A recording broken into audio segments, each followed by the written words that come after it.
Good morning, it's 6 a.m. on a Saturday. I normally don't get up this early, my body just instinctually told me to get up, and kind of happy I did. It's nice and quiet. Now I feel like I can actually get some work done this morning. But unfortunately, this video is about an accident that I had. I know you're looking at my truck right now, and it was not with this truck.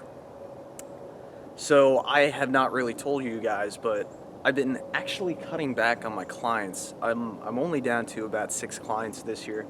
And the reason is because I work for a DPW department and they require you to snow plow there. And I look at snow plowing and I see it as a great side business in the winter. It's a great way to make money on the side, but unless you're completely massive, it's not really a full-time career. You know, if you're doing lawns and stuff like that in the summertime, that's another thing, but if you do it solely in the winter, it's not enough to live off of.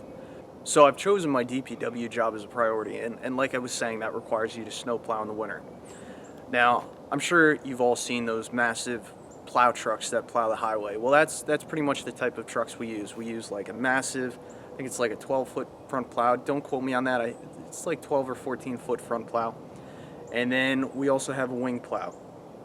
So those of you that have never driven those trucks before, on narrow lanes, these trucks are absolutely massive. Like, I constantly have to ride my front plow over the double yellow. So they're very challenging to handle. And in some cases, especially when backing, I'd say they're more difficult to handle than tractor trailers. I can say that because I drive tractor trailers and I know what it's like, but what happened? Well, I was plowing a main street, or well, technically a side street. I had my front plow down as well as my wing plow.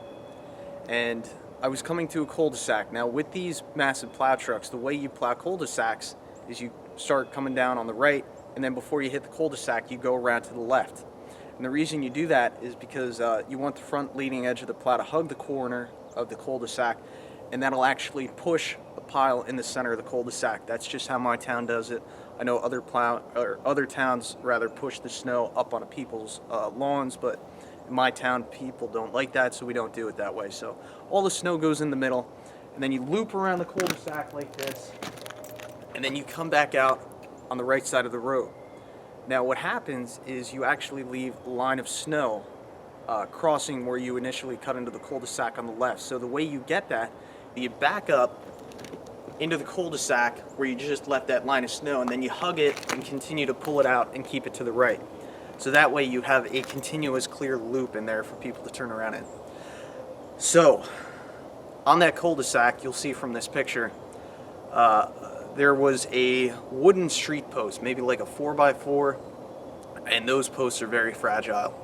So I was in the driver's seat, of course, and I had a wingman. And a wingman, his job is to operate the controls, because the controls on my truck, it's an old truck, it's a 1981 FWD. So the controls are all the way on the passenger side. So his job is to operate the controls as to what I tell him, and additionally to tell me if I'm going to contact anything with the wing or front plow that I cannot see. Unfortunately, the wingman I was stuck with that day was not very intelligent, and I believe he's partially responsible for this accident. So what happened, as I was backing up, I've told this wingman that every time I back up, I want you to raise the wing all the way. And I felt like I didn't need to tell him every time, but apparently I should have told him. So I started to back up.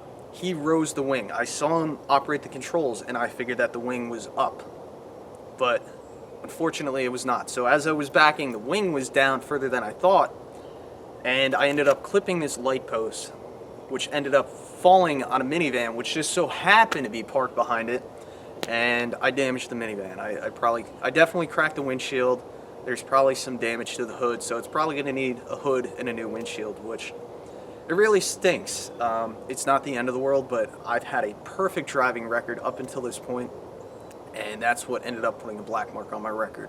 So be it. You know what, driving these big trucks on all these crazy conditions, these icy roads, I figured, you know, it was probably a matter of time, but I never expected for it to happen like that. I expected, you know, I'd be sliding down an icy hill or something that I was trying to salt, or I'd have some guy sliding on ice and crash into the side of me, but really this accident was completely preventable, and I feel at fault, even though The communication with the wingman should have been better, and from this point on, he will no longer be my wingman.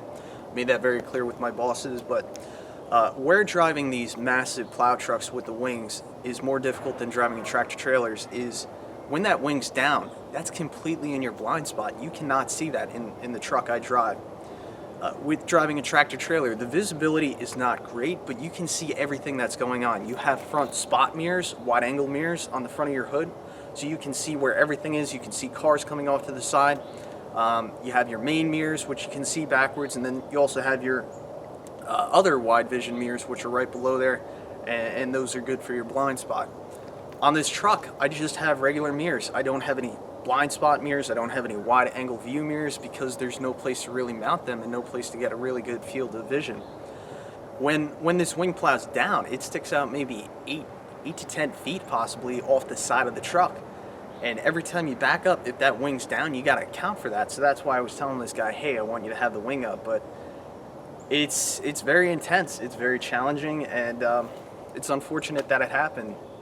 You know, it's unfortunate, but hopefully some of you can learn a lesson from this. You know, honestly, I should, according to DOT standards, get out of the truck every time I back up. But when you're plowing for 12 hours, that's just completely impractical, and you're backing up constantly, and there's just no way. So it does stink. My pride's pretty well damaged. But, you know, the only thing that matters is nobody got hurt, because you can replace a windshield, you can replace a hood, but you can't replace the life. So that's all I have for today. Thanks for watching, and share your thoughts below. Subscribe for more.